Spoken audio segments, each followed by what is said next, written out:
I said in my speech at the opening ceremony of the book that how I knew that this project has been waiting for me was that it created a situation where one workaholic Hungarian could document another workaholic Hungarian's body of work, and I know it's subjective, but this is how it felt to me.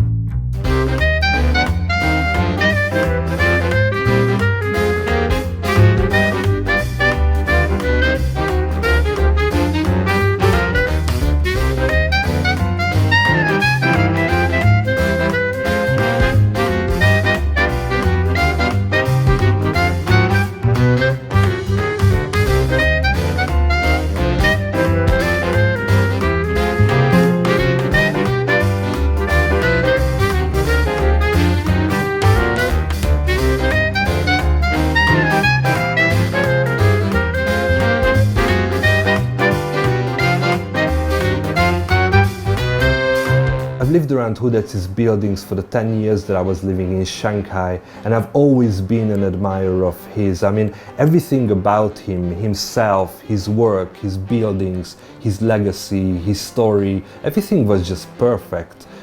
But I always found it a strange twist that I got to do this project right after I left Shanghai and I already started my new life in Bangkok.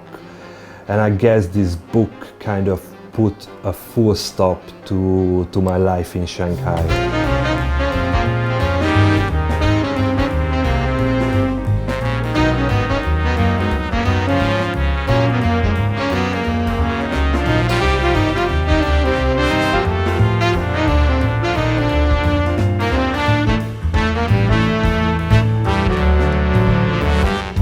I do believe in collaborations. I think they are the backbone to any good art. I mean, this is how great albums are made, or even if you take a painting or a book, it kind of requires a certain human constellation of being at the right place and the right time to make it happen and to put it out there.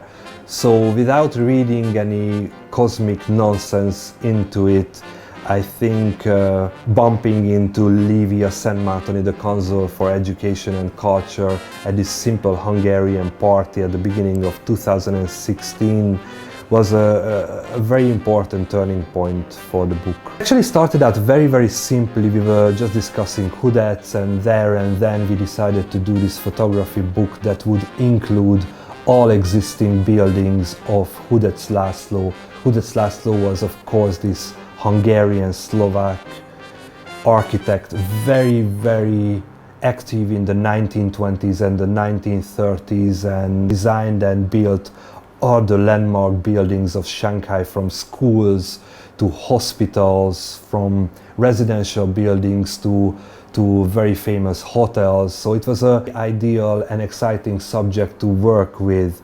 Livia said she will try to get funding for the book, and from then on we slowly started to plan the shoots or how we will go about it, and there was a kind of a slight sense of urgency in the air, because knowing the unpredictability of the Shanghai city planning and how a lot of these buildings disappeared already, we wanted to act fast and do this very quickly.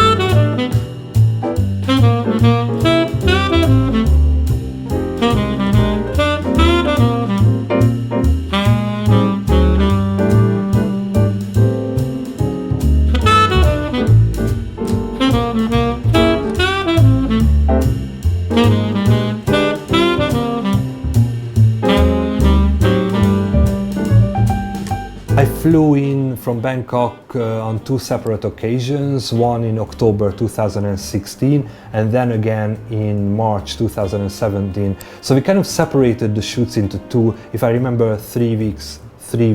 I really must stop for a moment and honor Livia's work here. And when I say Livia, I mean the incredible help and the incredible people with her at the Consulate General of Hungary in Shanghai. But every project needs a key person, and I think here she was definitely it, and the book would never have taken off without her. She was really the Iron Lady of this project. highly professional, focused and invincible. One of the manifestations of this was the American Club, the building that the Chinese government kept closed for decades and nobody could get in. But she was pushing them so hard for months and months with emails and phone calls that they just got tired of her, and they opened it up for us in the end, which is so funny actually. The shoots were very straining but so exciting. We had to move from one building to another in a relatively quick pace. I mean, we had to keep the schedule, but I tried to slow things down because I wanted to have this personal, intimate moment with each building as I was shooting them from the outside and the inside. And certainly I haven't swallowed this much dust since my work in the Shanghai Tower, as I was running up and down the stairs. I was practically living in the consulate car for weeks on end, and all my stuff in the back seat and just working out from there, moving everything out and then back again. So the consulate car was my home for those few weeks. And there was another funny detail about these shoots, that actually, as I didn't have my apartment in Shanghai anymore, Marshall Strabler, the chief architect of the Shanghai Tower, was kind enough to give me his apartment because he was leaving for Chicago for a few weeks, and it kind of perfected this architecture few weeks for me, because his apartment was full of these models and buildings and floor plans and stuff like that. So it kind of completed it all into an architectural perfection for those weeks. And after that I just flew back to Bangkok, and we started to work on the design and the layout with the excellent graphic designer Zoltán Jenei, and then that went on for a few months. To be honest, the actuality of the book didn't quite hit me until I got the first test copy in the mail. This was the moment when I actually realized that this is going to be my first official book as a photographer, which was an incredible milestone to hit. This is the moment when your work is out of your hands and starts on a life on its own, and kind of everywhere it goes it represents you, which is an incredible position. But ultimately it was the book opening ceremony in Shanghai in September 2017 when I finally felt the magnitude of it all. The opening ceremony was really beautifully done, and it was packed with people who I always wanted to communicate my work to for years. Experts, architects, artists, the members of the media, and lots of friends were present. It was so uplifting. This is the first book of its kind.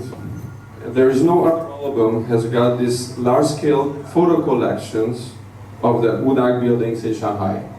这是第一次的话，我们就是出版了这样子的一本影集。那么在此之前的话呢，我们都没有这个这样子大规模的话，对上海的乌达克建筑进行所有的这个影像化的这样子的一个书。The government of Hungary puts great emphasis on preserving the Hungarian or Hungarian-related cultural heritage, not only within the country, but outside of the borders too. Since 2006, when I arrived to Shanghai, it was always I always felt that it was my personal duty to document this city and its transformation. I think it was one of the most memorable and unforgettable moments of my life. Other small things that, for example, I was put up at Hudec's most famous hotel, the Park Hotel, by the consulate, and I could spend a few nights there.